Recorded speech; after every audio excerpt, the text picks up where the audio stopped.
Rana plaza. ছবিতে খরচ হয়েছিল 1.5 কোটি টাকার মতো। ছবিতে 3.5 কোটি টাকা পর্যন্ত ঠেকছে। এই ছবিতে বাড়ি বিক্রি করে ছবি বানানো। বহুবার অনুনয় বিনয় করেছি, সবার কাছে গিয়েছি, কান্নাকাটি করেছি। বিগত সরকার আমলাতান্ত্রিক জটিলতার কারণে এই ছবিটা রিলিজ হয়নি। বিশেষ করে হারুন সাহেব, তিনি আমাকে সর্বনাশটা করেছেন। সেই সমস্ত নাটের গুরু।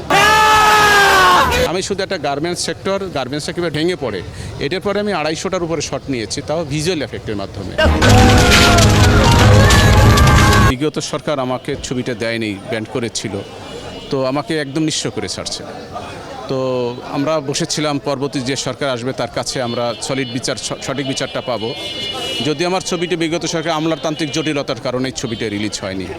সরকারের যারা ওই বিগত দিনের সরকার তাদের সদিচ্ছা ছিল, আমি গেছি কথা বলছি, কিন্তু আমলাতান্ত্রিক জটিলতা, বিশেষ করে হারুন সাহেব, সাবেক ডিজি, তিনি আমাকে সর্বনাশটা করেছেন।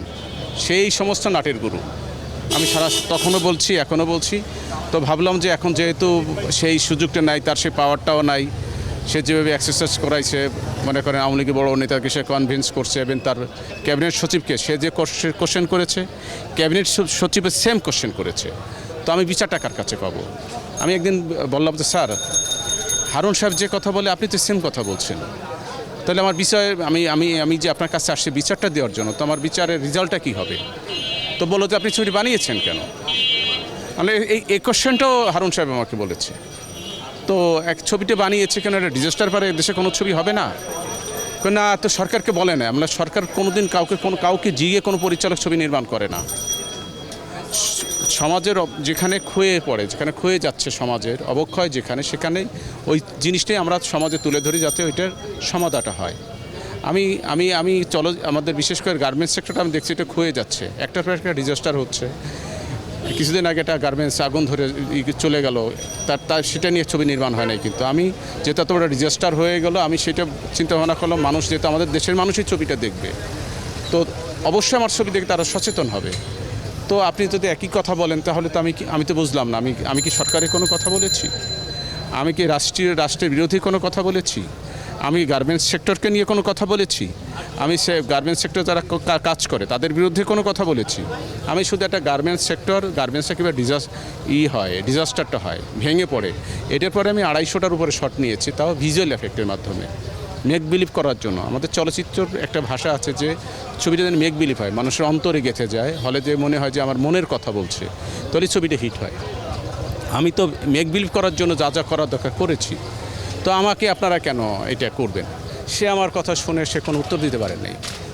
শফিউল আলম সাহেব, যে দাড়িওয়ালা ভদ্রলোক ছিল ক্যাবিনেট সচিব, তিনি বললেন যে দেখেন আমরা তো আটকাই নেই। আমাদের স্যার আটকালো কে?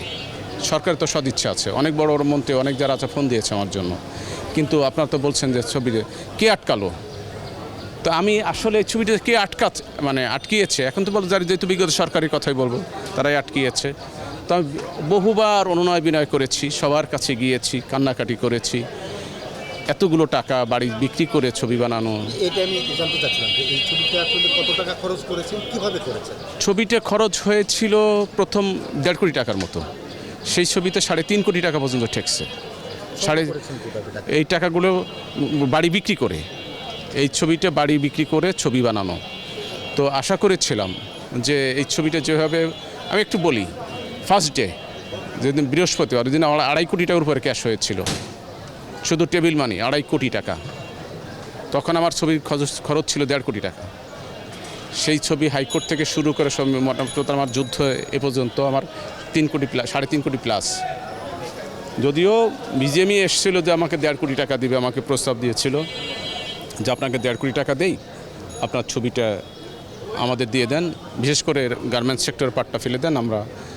তো আমার ছবির যে ফিনান্সার ছিল, আমিও ছবির অর্ধেক ফিনান্সার, তা বললাম যে স্যার এটা যদি কি করা যায়? সে বললো যে নজরুল সাহেব, আপনার যে একটা স্বপ্ন ছিল, স্বপ্নটা বাস্তব হবে না। আপনার যে একটা ভিশন ছিল যে মানুষকে শিক্ষা দেওয়ার জন্য, সেটাই হলো না, তো এই ছবি নির্মাণ করে লাভ কি? টাকার দরকার নেই, টাকা তো আসবে। তা আমি বলেছিলাম স্যার আমি তো অল্প টাকার মালিক, আমার যে চলে যায়, আমার তো লাইফটা শেষ। তখন উনি বলছিলেন যে আপনি তো অন্ধকারে আছেন, অমাবস্যার ভিতরে আছেন, সকালে সূর্যের আলোটা আসবে, দেখবেন কত সোনালি রোদ্দুর, আপনার মনটা ভরে যাবে। তো আমি সেই সোনালি রোদ্দুরের অপেক্ষায় আছি। একজন পরিচালক হিসেবে একটা সমিতির কাছে অনেক প্রত্যাশা থাকে, যেমন কোথাও মনে করেন যে শেষ আশ্রয়স্থল, আমাদের কোনো বিপদ আপদে পড়লে আমার সমিতি আমার পাশে থাকবে, এটাই স্বাভাবিক। কিন্তু এখন তো ছবি নির্মাণ হচ্ছে না, তো তারপরেও আমরা মনে করেন যে সমিতি যতটুকু আশা পূরণ করার কথা বিগত দিনে করে আসছে, এখন সামনে যে কি হবে এই ব্যাপারে একটু শঙ্কিত, আমি বেশ শঙ্কিত। তার কারণ হচ্ছে যে একদমই ছবি নির্মাণ হচ্ছে না, এবং যা দুই একটা হচ্ছে ছিটেফোঁটা সাকিব কেন্দ্রিক, আর যা হচ্ছে হলের যে অবস্থাটা হচ্ছে, তো যদি ছবি নির্মাণ হতো, সুযোগ সুবিধা বা কোথাও বঞ্চিত হলে আমার সমিতিকে কাজে লাগতো। এখন সেভাবে ছবি নির্মাণ হচ্ছে না, সমিতিতে আমরা সেভাবে এখন আসিও না, আগের মতো আসাটা হয় না। তারপর এটা সমিতি, এতদিন একটা সমিতি আমাদের স্বপ্নের জায়গাটা ছিল, শ্রদ্ধাটা আছে, এখানে আসি, বিশ্রাম নেই, কথা বলি, সবাইকে দেখি, এটাই সান্ত্বনা পাচ্ছি।